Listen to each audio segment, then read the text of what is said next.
kama vile ndio tulivyosema. Na leo mzee wa sister huyu sisi tumetoka pande ya Runyenjes.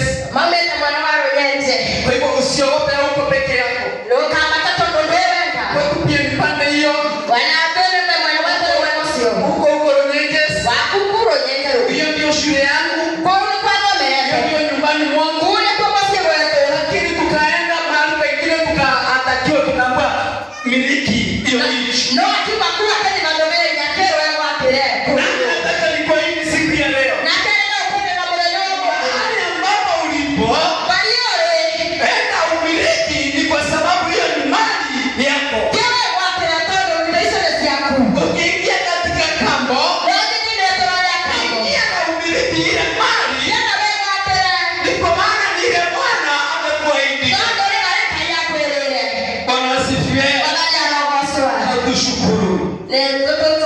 Baba katika jina la Yesu tunakuinua tunakupea sifa. Asante Jehova kwa nafasi ambayo umekuwa nasi.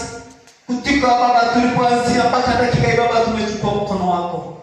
Na dakika Baba nafasi tunaenda kusikia neno lako. Nikapote nikapate nafasi katika mioyo yetu. Wacha nikapate makao katika nafsi zetu. Na hii Baba siku ya mwisho uliotuahidia itakapofika tutainako sana. Ni katika jina la Baba tunaomba atakuamini. Amen. Bwana asifiwe. Bwana jarogosa.